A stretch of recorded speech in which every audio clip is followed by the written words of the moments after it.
Welcome to part 2 of understanding cryptocurrencies. In part 1, I answered 9 questions. Let me answer 9 more and amplify your knowledge about these e-coins.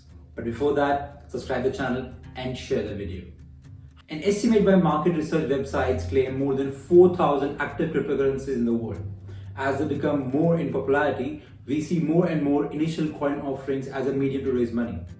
Total value of all the cryptocurrencies on May 27, 2021 was north of 1.7 trillion, down from April high of 2.2 trillion. Value of all the bitcoins hit an all-time high of 1.2 trillion in April. Legal status of crypto instruments vary substantially from country to country and is changing continuously. Some have explicitly allowed its use in trade, others have banned or restricted it. Almost every country that has regulated it has followed a similar cycle. At first, they find it challenging to adopt the cryptocurrencies, but to keep up to the technological innovation, they embrace them. First thing first, check the legal status of the cryptocurrency in your country. If it's unregulated, you can go ahead and buy using any of these wallets. If it's banned, it's a red flag. You can still buy it, however, it would be extremely risky. Now, we would assume that you are from a country where it's either legal or unregulated. Two of the three basic ways of acquiring cryptocurrencies are either you buy them from an exchange like Coinbase or accept payments for your services in cryptocurrency. The third way is going for initial coin offering. If you are considering ICO, you need to be slightly more careful than you are with an IPO. Simple reason being, with an IPO, the stock exchange take care of certain checks like promoter's background, financial history, and sometimes environmental compatibility. However, usually a new firm or an unconventional product manufacturer opt for an ICO. Therefore, when you get the prospectus, look out for who owns the company, who are other big investors, your ownership arrangement. It's either a stake or just coins or tokens. Development stage of the currency. The thumb rule is more detailed the prospectus, better its chances of being a legit. A legit issue won't guarantee its success, but that's a topic of another discussion. You need to protect yourself from online hackers who can penetrate your digital assets. You never have to address any of these concerns before investing in bonds or stock of any reputed exchange. You can compare blockchain with a checkbook that is distributed across the computers around the world. Transactions are recorded in blocks that are linked together on a chain of previous transactions. Everyone who uses that cryptocurrency has their own checkleaf to create a unique and unified transaction record. The system logs each new transaction as it happens, and every copy of the blockchain is updated with new information, keeping all records identical and accurate. To prevent fraud, each transaction is checked by either proof of work or proof of stake. There are two verification techniques used to verify transactions before they are added to blockchain, and verifiers are rewarded with more cryptocurrencies. Here, an algorithm provides a mathematical problem that computers race to solve, and each transaction is verified. Each computer is called as a miner, and it solves a mathematical problem that will help to verify a group of transactions referred to as a block, and then it's added to respective blockchain ledger. The first computer to do so is rewarded with a small amount of cryptocurrency for its effort. This race needs a lot of computer power and electricity, and in reality it is difficult to break even after factoring power and equipment setup cost.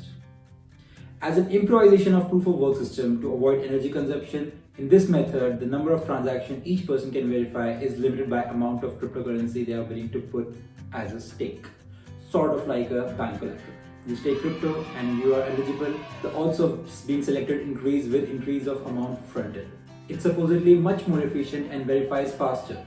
If the stake owner is chosen, they are rewarded with cryptocurrency. To avoid fraud, it's chosen, an invalid transaction is verified, stocked amount is forfeited. Whatever be the method, verified transaction must be checked and approved by majority of ledger holders. For a hacker to succeed in altering the ledger, they need to convince 51% of ledger holder to agree with their fraudulent update. The number of resources required to it makes even attempting it foolish. Mining is how new cryptocurrencies see light of the day, usually by verifying transactions. On papers, yes, an individual can mine it. However, it's very difficult in proof of systems like Bitcoin, and the difficulty levels are rising due to increase in complexity in the network that leads to consumption of more processing power. It's estimated that Bitcoin miners lose 60% to 80% of their revenues through electricity cost. It has simply become expensive, plus competing against people who have optimized their equipment and technology. It's like having a 100-meter sprint with Usain Bolt. Proof of stake system still is a practical option that needs relatively low power computing, and validators are chosen at random based on the amount that they stake. But you need to own cryptocurrency to stake. No currency, you can't participate. You would need a wallet, of course, that would interact with the blockchain and allow the transaction. After the payment is made, it might take time from 10 minutes to 2 hours depending on the currency. This time is required to validate, and this process makes it extremely secure. It can be used to purchase goods and services, but it's not mainstream yet. Tesla, for a brief period, announced acceptance of Bitcoin before pulling out, citing energy concerns. According to some reports, Netflix is considering this option, but it's mostly a handful of online retailers. Some retailers like eGifter exchange them for gift cards from hosts of retailers like Dunkin' Donuts, Apple. If you are in the United States, you can opt for BitPay card that would convert your crypto holdings into conventional dollars.